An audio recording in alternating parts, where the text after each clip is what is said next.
Wow, the people treat me like I'm dangerous. I was just walking to Grandma's, but those cops looked at me like I was some kind of criminal. Marcus's voice broke the quiet in the living room as he turned to his dad. Chief Samuel Carter sighed deeply, his heart aching for his son. "Marcus," he said, his tone calm but firm. "Sometimes people judge others not for who they are, but because of their own fears and prejudices. It's unfair and it's wrong, but it's the reality we're working to change." He paused, meeting Marcus's gaze with a mixture of pride and sadness. "I need you to understand, son, you don't have to stay silent about what happened. Your story matters, and speaking up about it can help others who've been through the same thing." Marcus looked down at his hands, his emotions a tangled mess. "Do you really think I should tell people what happened?" he asked hesitantly. Chief Carter nodded, his expression thoughtful. "I do. If you're ready, sharing your story can shine a light on these kinds of experiences. It's not just about you, Marcus. It's about making sure this doesn't keep happening to others. Sometimes, change starts with one voice." The words stayed with Marcus that night as he lay awake, staring at the ceiling. A part of him wanted to bury the whole incident and forget it ever happened. But another part of him, the part his dad had inspired, felt a growing sense of responsibility. By morning, his mind was made up. The next day at school, Marcus stood in front of his friends during lunch, his hands sweating as he gripped the edge of the table. "I need to tell y'all about something that happened to me," he began, his voice steady despite the nerves bubbling beneath the surface. He recounted every detail, the street corner, the officers, the assumptions they made, and how it all made him feel. Some of his friends looked shocked. Others nodded quietly, their own experiences reflected in Marcus's words. By the time he finished, the weight in his chest felt a little lighter. Word of Marcus's story spread quickly throughout the school and beyond. His teachers, classmates, and even people in the community started talking about it. The conversations weren't easy, but they were necessary. People began asking questions about fairness, about accountability, and about how they could do better as a community.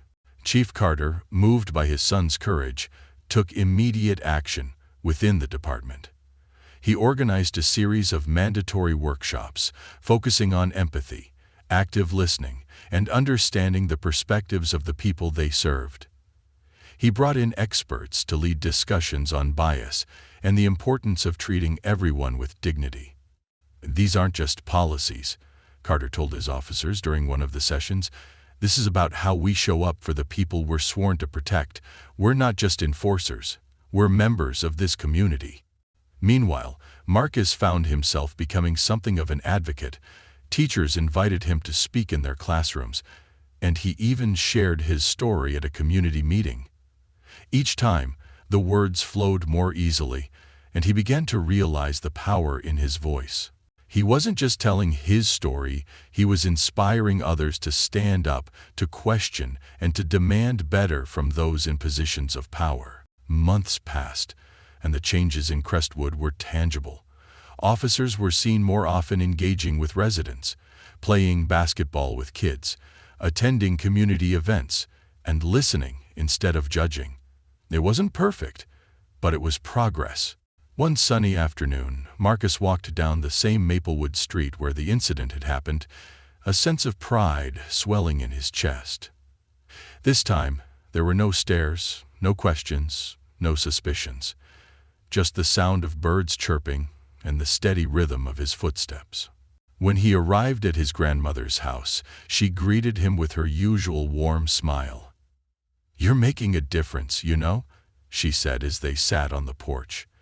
"What happened to you didn't break you. It made you stronger. And because of you, this neighborhood feels a little safer now." Marcus smiled, her words filling him with a sense of purpose. He knew there was still a long way to go, but he also knew that he had taken the first step toward a future where no one else would have to go through what he did. As the sun dipped below the horizon that evening, Marcus felt a quiet resolve settle over him. Change wasn't just something he talked about anymore. It was something he lived, one step, one story, one voice, at a time.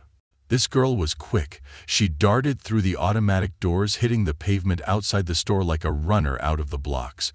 Ryan bolted after her, his lungs burning as he pushed himself to keep up. She weaved between parked cars, her movement so light and fast it was like her feet barely touched the ground.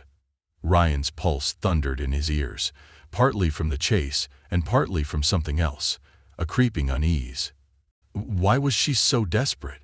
Shoplifting wasn't right, but the way she was running, you'd think he was chasing her for something much bigger. Ryan shoved the thought aside, narrowing his focus on closing the distance. He was gaining ground, but every time he thought he had her, she'd change direction, slipping between cars or hopping curbs with a kind of skill that made him wonder if she'd done this before. Just as she reached the edge of the lot, her foot hit a patch of loose gravel. For a brief second, she wobbled, her arms flailing as she fought for balance. Ryan seized the moment, lunging forward and grabbing her arm. He pulled her back, holding her steady. "Stop," he said, his grip firm as she began to thrash and struggle. She kicked, twisted, and clawed at his hand with surprising strength for someone so small. She was strong, stronger than he expected, her energy driven by sheer panic. "Let me go," she screamed, her voice cracking with desperation. Ryan tightened his hold but softened his tone. "Hey, calm down," he urged. Though his words seemed to bounce right off her, she kept fighting, twisting like a trapped animal, her breathing erratic, her chest heaving as though she'd just run a marathon. He could feel her trembling, her fear radiating through her small frame. Even as her struggling slowed, there was a tension in her body, like she still wasn't fully there, her mind stuck somewhere else, somewhere far from this parking lot. Ryan eased his grip just slightly. "What's your name?" he asked, his voice quieter now that the adrenaline had begun to fade. She didn't respond right away. Instead, she stared at the ground, her oversized hoodie swallowing her up as she hugged it tighter around her. Finally, after a long pause, she murmured, "Zoe." Her voice was barely above a whisper. Ryan kept his tone gentle. "Zoe, I need to see what you took." He watched as her shoulders tensed again. It was subtle, but it didn't escape him. After a moment of hesitation, she unzipped her backpack with shaking hands. She moved slowly, almost reluctantly. As she pulled out the contents, a small, well-worn stuffed bunny, some granola bars, a box of tampons. Ryan frowned, his confusion growing. This was it? This was why she'd run like her life depended on it? He crouched to her level, careful not to come across as threatening, and spoke softly. "Why did you take these, Zoe?" Her eyes lifted to meet his, and for the first time, Ryan saw the weight she was carrying. It wasn't just fear of getting caught. It was something deeper, something heavier. Her lips quivered, and when she finally spoke, her voice was brittle, cracking under the strain of her emotions. "I didn't have a choice," she whispered, her words barely audible. "I'm hungry, and I needed this stuff." Her eyes flickered down to the bunny in her hands, as if it were the most precious thing in the world.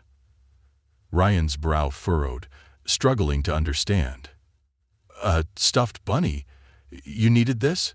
Tears welled in Zoe's eyes, but she blinked them back quickly, her fists clenching like she was holding herself together by force. "It's not for me," she said, her voice trembling. "It's for my little brother. He's scared all the time. This helps him sleep." Ryan felt a lump form in his throat. He glanced at the food and the tampons, realizing how little was there, and yet how much it must have meant to her. He sighed, lowering his voice even further. "Zoe, why didn't you just ask for help?" Her gaze hardened, though her tears still threatened to spill. "People don't care," she said simply. "They look at me like I'm a problem, not a person, so I stopped asking." The words hit Ryan harder than he expected. He stayed quiet for a moment, letting the weight of her reality sink in. Then, slowly, he reached for his wallet.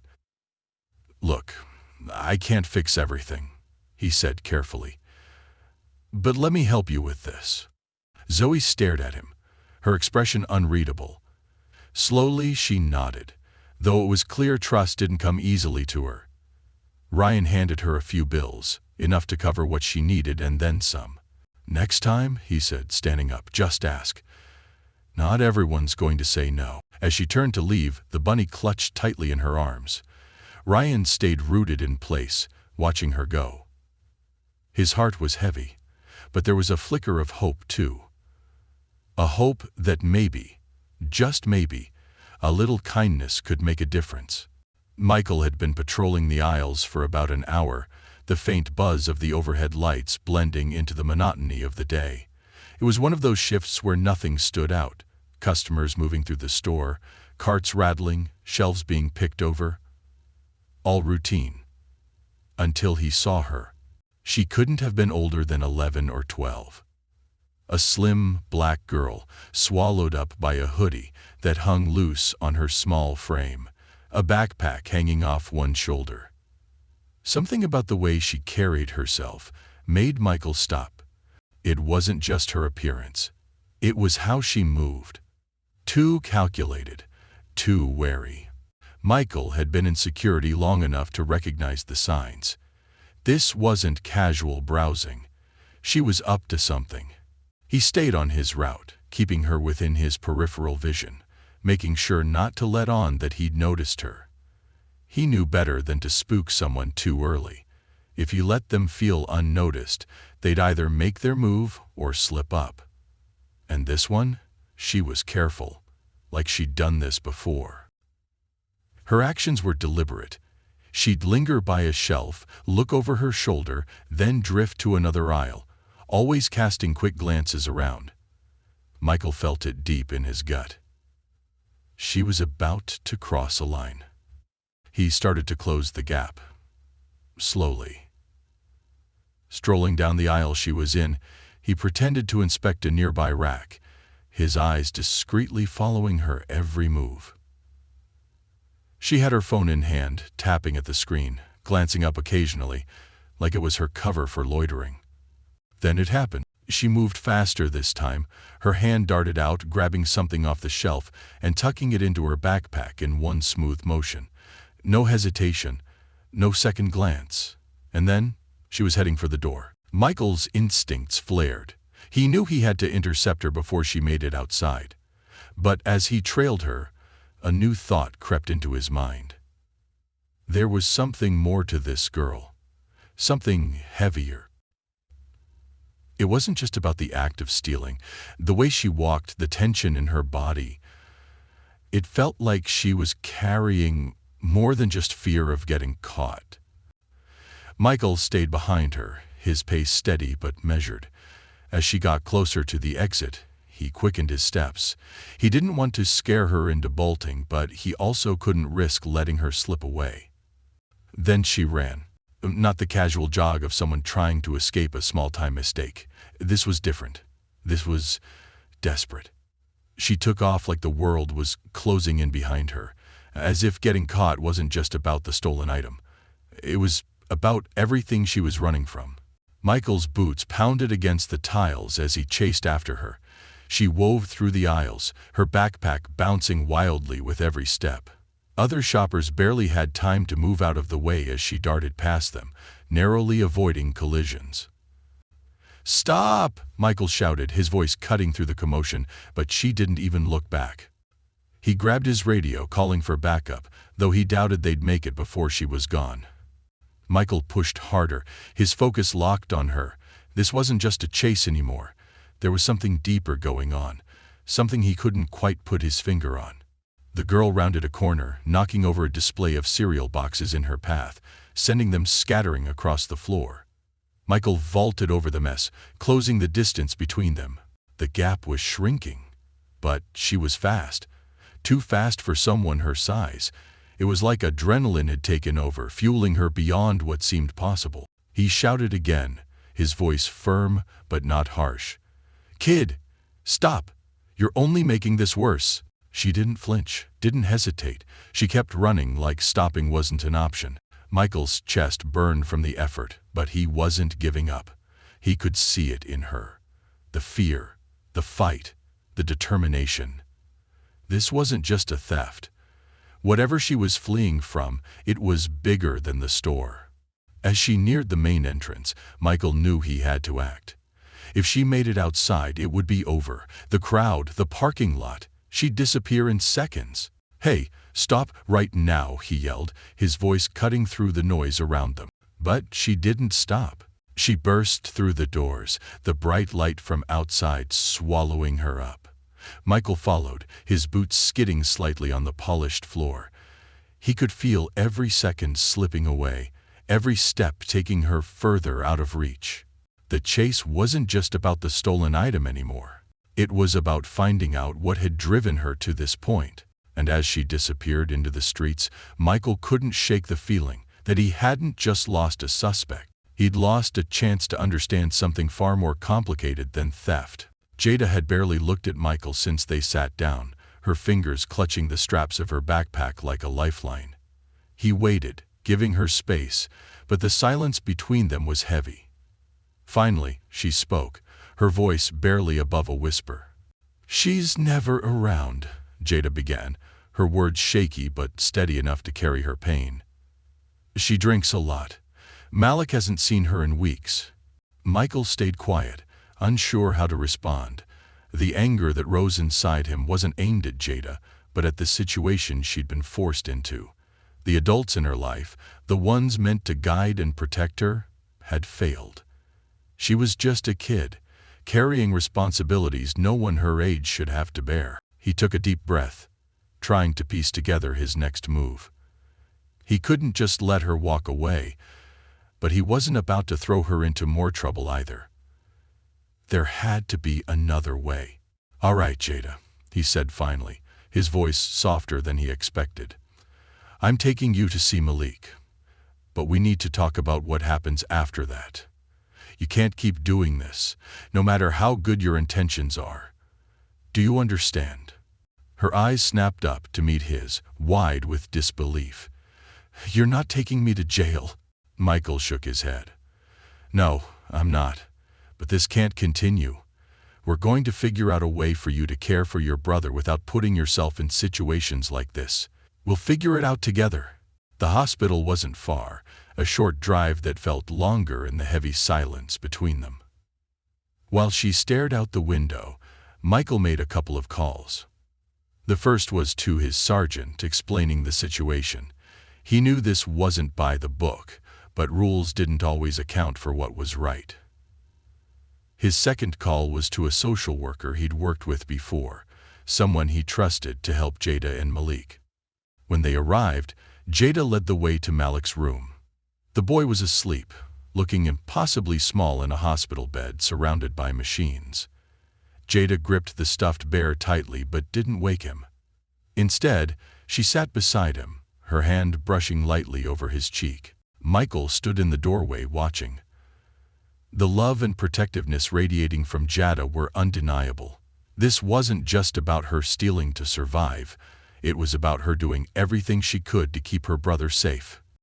The social worker arrived not long after, her calm demeanor instantly putting Jada at ease. Michael filled her in, and soon, Jada was telling her story. The mounting hospital bills, her mother's absence, and the weight of trying to care for Malik on her own. The social worker listened with genuine compassion, promising to look into resources that could help. She reassured Jada that she wouldn't have to handle this alone anymore. In the weeks that followed, Michael kept in touch.